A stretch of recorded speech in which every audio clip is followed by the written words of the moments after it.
Hello everybody, welcome to Cyrus Kitchen Corner. Today I am making khichda.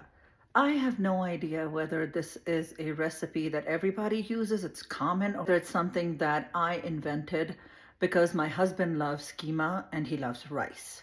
So I just combined the two to make my version of this khichda, which I'll share with you. So here I am using my Instapot on saute mode to start cooking, and I'm adding about, you can say half a cup of regular cooking oil. Once the oil is hot, I'm adding one big chopped up onion. And we're gonna actually cook the onion until it changes color and becomes golden brown. Onion is beautifully golden, and this is exactly the color that you need, but now we need to make sure that it doesn't get darker than this. So I'm adding a little bit of water to slow down the cooking process.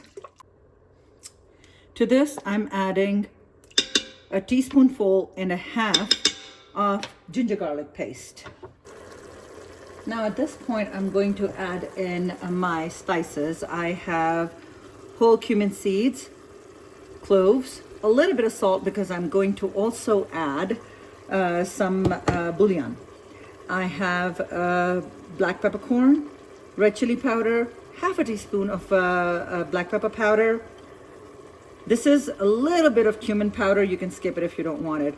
Coriander powder, garam masala, bay leaves, fennel seeds, turmeric powder. Here I have beef bouillon, and I am going to use 2 teaspoons in my khichda. Now I'm adding in about, this is about 2 pounds of ground beef keema. You can absolutely use meat of your choice.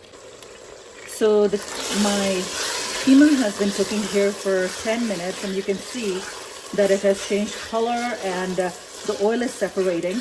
At this point, I am going to add a whole cup of yogurt to it.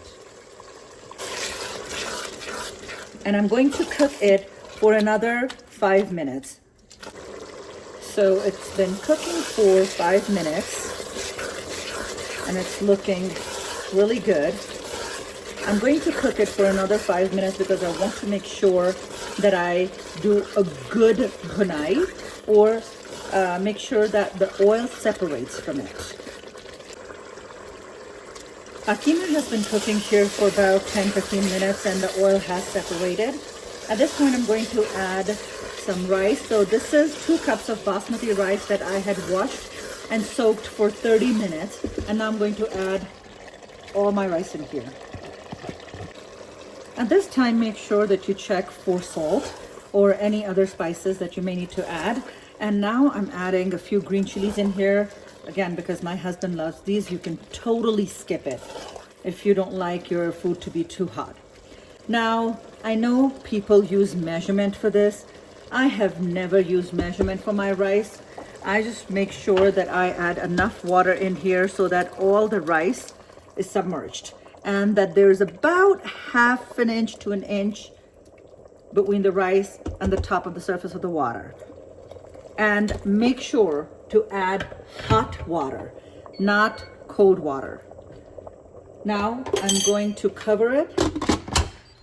My Instapot has a rice mode, so I'm going to put it on rice mode.